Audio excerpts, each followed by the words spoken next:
En la posesión de mala fe, la ilegítima de mala fe, allí sí, este poseedor ilegítimo de mala fe se encuentra obligado a entregarle al propietario los frutos. ¿Ya? Ahí sí, hay que anotar eso, que es importante. ¿Qué otra situación vemos importante en esto? Aplicación práctica de casuística. Pues bien, lo siguiente. Estamos frente a un poseedor ilegítimo de buena fe, ¿no es así? Pero que en el inicio él no era poseedor ilegítimo de buena fe, sino que era un poseedor legítimo. Estamos en esto, poseedor legítimo. Él tiene su título. Lo que él desconoce es que se lo había otorgado una persona que no era el titular del bien. Entonces, él era ilegítimo. ¿Qué más hace un poseedor ilegítimo? Obviamente, es un bien que necesita para vivir él con su familia, lo construye, lo edifica. ¿No es así? Hace su casita, hace algo. Entonces, después aparece el propietario y le dice, oiga, usted ha construido sobre un terreno ajeno. Usted ha cometido quizás una ligereza, celebró el contrato y no pudo verificar en registros públicos o realizar algún tipo de investigación porque la persona que le cedió no tiene derecho sobre el inmueble. Acá están los documentos, yo soy el propietario y cosas por el estilo. Entonces, aparte del tema que hemos visto de conservar los frutos, ya hablando sobre las edificaciones que la persona hubiera realizado, él, en base a esta buena fe, él podrá advertir que esas construcciones realizadas en terreno ajeno han sido levantadas de buena fe. ¿Y qué le permite ello? Pues ello le permite lo siguiente, que en el eventual supuesto que el propietario registral, el titular del bien, le inicie un proceso, ya sea de reivindicación, ya sea de desalojo por ocupante precario, él, en base a esa buena fe, a pesar que sea un poseedor ilegítimo, podrá ir al juez y decirle, bueno, he construido en un terreno ajeno, no lo voy a negar. No sabía, qué sé yo. Pero lo que sí le quiero decir, señor juez, es que mi construcción realizada en terreno ajeno es de buena fe. Y esa buena fe me va a permitir plantearle a usted, señor juez, algunas pretensiones, entiéndase, demandas, para que lo entiendan así, ¿no? Eh, contra ese titular. La primera de ellas es que el señor, si quiere que le entregue su terreno, porque en sus títulos es solamente dueño del terreno, no de las construcciones, pues que me pague el importe de las construcciones. O alternativamente, pues señor juez, le pido a usted que en su caso, dado que me encuentro premunido de la buena fe, me otorgue la opción para adquirir el terreno en el cual he levantado mis edificaciones. Obviamente habrá una pericia, se valorizará y el señor ya se verá si cumple pago. ¿Entienden? Lo que no sucede con el poseedor de mala fe. El poseedor de mala fe, supongamos en el ejemplo que se indicó, fue una persona que construyó una casa, 2 pisos, 3 pisos, ¿no? Y su posesión es ilegítima de mala fe.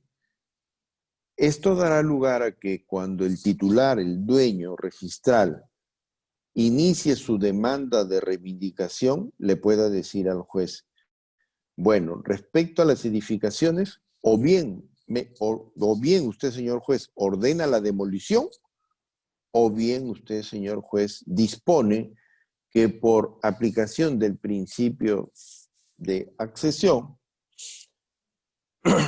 pues se me otorgue la titularidad de las construcciones. Por eso que es importante conocer eso. ¿Ya? Quizás mañana lo vemos esto con temas de casuística, pero vamos ya introduciendo. Y finalmente, pues, el poseedor precario.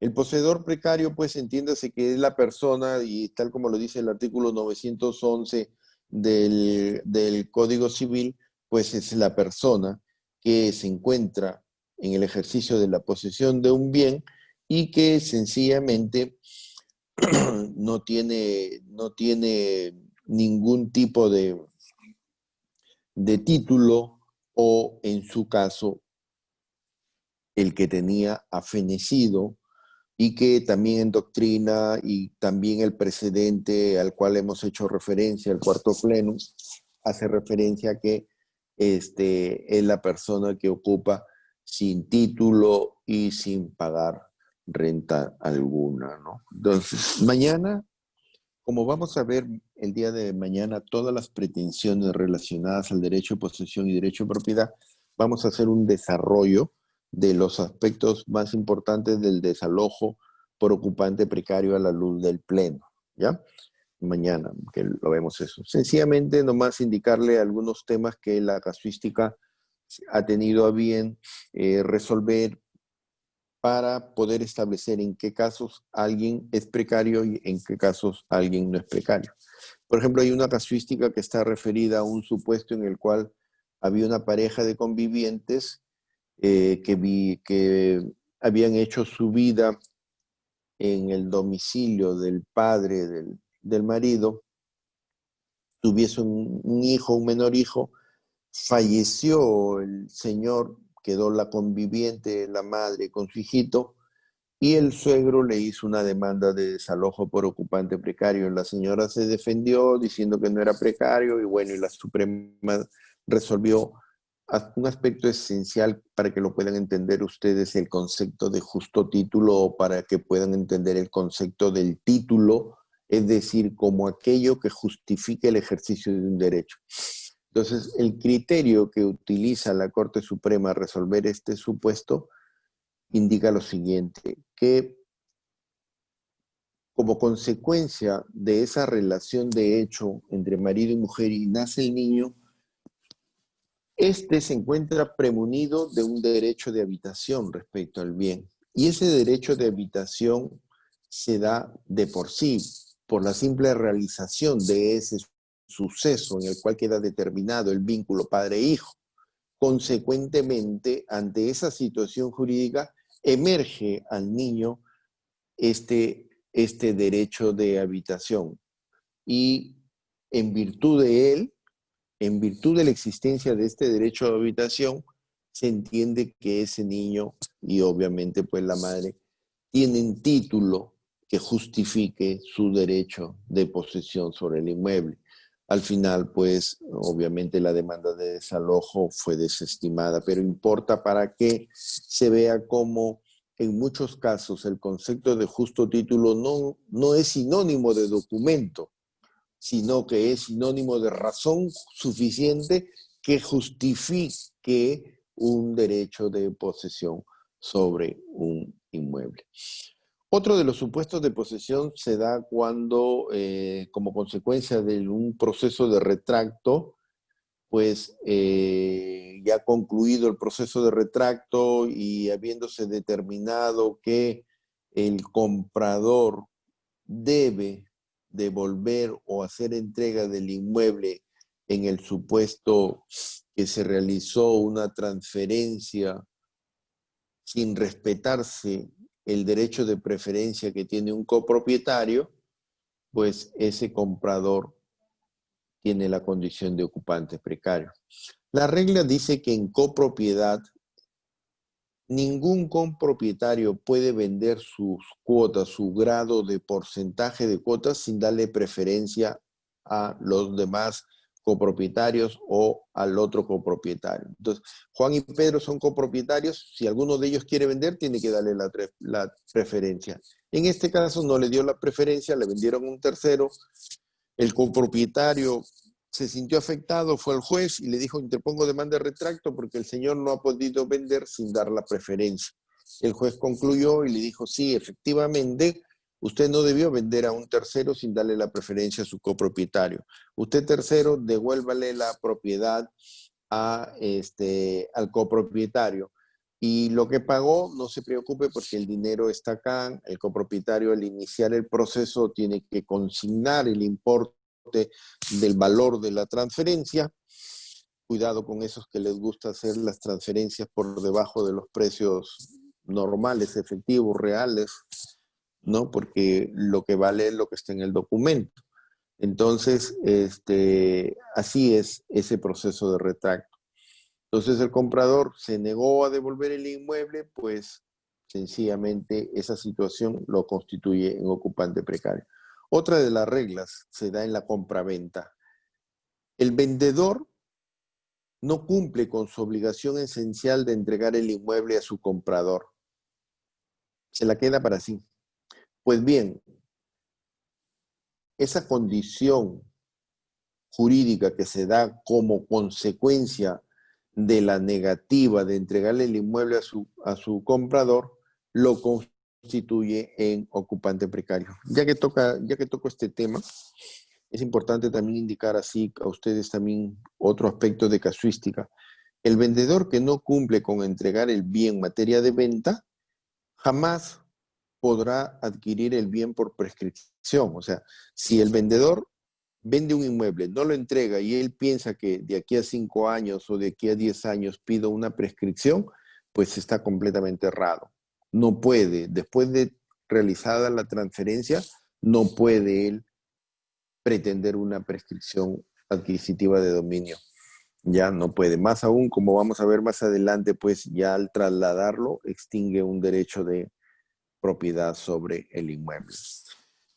Luego también está un supuesto en el cual, como consecuencia de la celebración de un contrato de trabajo, se entrega pues al trabajador una casa.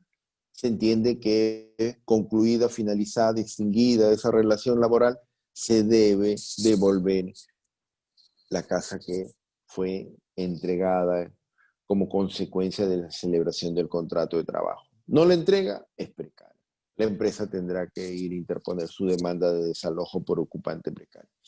Se celebra un contrato de arrendamiento y en ese contrato de arrendamiento hay cláusula que prohíbe la cesión o el subarrendamiento, pues sencillamente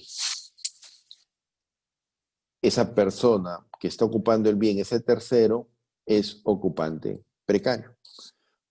Finalmente, el acreedor anticrético que incumple su obligación de devolver el bien a su deudor cuando éste ya le pagó el crédito, a partir de esa negativa, del incumplimiento de devolver el bien ya cancelado el crédito, esta persona es ocupante precario.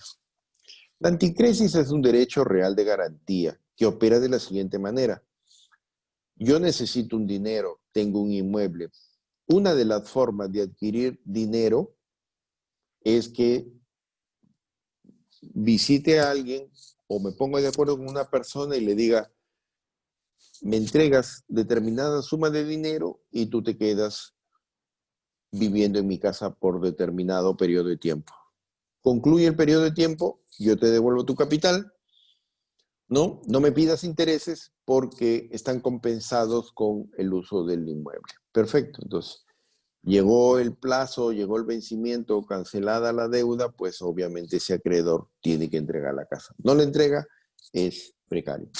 Bueno, y eso digamos que es aspectos que en la casuística nosotros hemos podido advertir, pero el día de mañana que está destinado solamente al ejercicio de pretensiones que se encuentran relacionadas a la propiedad y posesión, ahí vamos a hacer un análisis del precedente civil que regula el desalojo por ocupante precario con la indicación de todas las reglas establecidas como precedentes. Aspectos importantes de conocer sobre los derechos reales son las presunciones, ¿ya? Eso sí vale conocer porque también tiene su aplicación práctica. Hay dos tipos de presunciones. Las que más nos interesan para este caso son las presunciones que admiten prueba en contrario, o sea, la presunción juris standum. Esa es la que nos admite. La primera de las presunciones indica que todo poseedor se reputa propietario. Nosotros podemos ver que una persona siempre la vemos manejando un auto, pensamos que ese auto es de él, pero no siempre es así. Puede que sea alquilado, puede que sea prestado y que la titularidad del bien sea de otra persona. Entonces, hasta en tanto no aparezca quien es el verdadero propietario y exhiba la documentación y le requiera la entrega, pues se entiende que esa presunción de propiedad va, va, va a ser dirigida respecto a quien esté ejerciendo este derecho de posesión. Ahora, nosotros al iniciar la sesión de hoy día hicimos referencia a estas clases de posesión. Posesión inmediata y posesión mediata. Dijimos que la posesión inmediata es aquella que es la actual, pero que es temporal y que además se da como consecuencia de un acto derivado. ¿De quién? Del poseedor mediato. Entonces, yo inquilino, para que lo entiendan así, poseedor inmediato, tengo una relación con mi poseedor mediato, el arrendador. En algunos casos puede que sea el propietario, no necesariamente. Entonces, yo poseedor inmediato, es decir, la persona que recibí en virtud de un contrato, no puedo oponer frente a esta persona esta presunción de propiedad. Porque él me diría, ¿tú de qué propiedad me hablas si yo en virtud de este contrato te estoy dando un derecho de posesión temporal respecto al bien? ¿Ya? Entonces, finalmente también otra de las presunciones que tiene que ver con el tema de poder, de cierta manera, determinar a veces quién es el titular de un determinado bien. Y es cuando estamos frente a situaciones jurídicas en las cuales una persona que se considera titular de un bien tiene su derecho inscrito. Entonces, si se presenta esa situación, la inscripción de su título va a permitir que éste pueda oponer su derecho, su titularidad, respecto a quien no tenga un derecho inscrito y que alegue tener algún tipo de derecho respecto a determinado bien. Luego tenemos la presunción de buena fe, que como ya les indiqué, esa es la regla. La regla general es la presunción de buena fe. Entonces, y ya hemos visto, actos que se encuentran celebrados, persuadidos en la legitimidad de quien lo otorga. Actos realizados por ignorancia, por error de hecho, por error de derecho. Entonces son situaciones en las cuales una persona celebra un determinado contrato de alquiler porque de pronto llega a la zona y ve que todo el mundo lo saluda al señor, o alguien le da una referencia, no, allá el señor tiene varias propiedades, él alquila, él se dedica a esto, usted ve avisos, qué sé yo, de pronto hasta la persona le exhibe un documento y usted no contrasta el documento en los registros públicos o cuando menos en la municipalidad, o aún así de pronto hay terrenos que tienen 2, 3, 4 contribuyentes en la municipalidad, entonces le dicen, mire, pero yo estoy pagando, yo soy el que paga los alquileres, los impuestos a la municipalidad. Entonces en esa creencia usted celebra, pero ya hemos hablado hemos hecho algunos ejemplos de la importancia que tiene alegar esta presunción de buena fe ante un requerimiento y las posibilidades del ejercicio de acciones legales como consecuencia del amparo de la buena fe. La regla, ya saben, reitero, la buena fe se presume. Se debe desvirtuar en el proceso esta buena fe. La mala fe tiene que probarse. Consecuentemente, el propietario que ingrese a un proceso judicial y quiera solicitar la demolición de lo construido o quedarse con las edificaciones construidas, tiene que alegar mala fe, tiene que probar mala fe, tiene que desvirtuar la buena fe de este poseedor. Luego tenemos la presunción de continuidad y acá hay dos asuntos a considerar. La primera de ellas es lo siguiente. Hay pretensiones, como por ejemplo la de prescripción adquisitiva de dominio, donde el poseedor tiene que demostrarle a un juez que el ejercicio de esa posesión sea realizado ya sea por 5 años o ya sea mínimamente por 5 años o mínimamente por 10 años, ¿no? Entonces, una primera visión de esta situación nos podría dar a entender que necesito yo demostrarle al juez que me encontré en posesión de manera ininterrumpida durante esos 5 o 10 años, presentando los documentos de los 5 o 10 años de todos y cada uno de los años, ¿no? Una primera visión. Si se tiene esa documentación, perfecto, pero no necesariamente estoy obligado a ello. Puedo iniciar el proceso amparándome en esta presunción de continuidad, la cual sí me obliga a dos situaciones peculiares. La primera, demostrar cuál es el inicio del ejercicio de posesión. Señor juez, yo ingresé en tal fecha. Acá están los documentos que acreditan mi ingreso. Habrá un certificado de posesión, habrá de pronto un contrato privado de transferencia de posesión o cualquier otra situación. Ya verá cómo alega él en su caso. Y alegar la posesión actual. Es decir, sencillamente, yo estoy en el ejercicio actual de la posesión. Ya le demostré a usted, señor juez, cuando yo me inicio y mi posesión actual.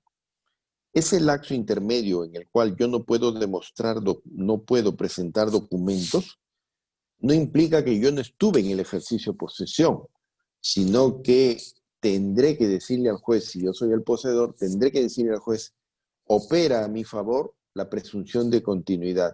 Respecto a ese periodo de tiempo del cual yo no estoy presentando alguna documentación, opera a mi favor la presunción de continuidad. Se presume que en el intervalo del tiempo en el cual no hay documentos, pues ese señor estuvo en posesión. ¿Y a quién corresponde desvirtuar esta posesión? Obviamente, pues a quien pretenda o a quien esté oponiendo algún derecho sobre el bien.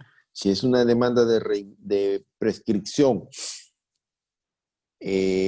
la cual se dirige contra el propietario registral, va a corresponder a este propietario registral decirle al juez, no, el señor no ocupó los 5 años o los 10 años, ¿no? Hay un lapso de tiempo que él no ocupó, pero tendrá que demostrar que efectivamente él no ocupó. Si no llega a demostrar, la presunción de continuidad opera a favor de ese poseedor. Esa es la primera situación. La otra situación es la siguiente.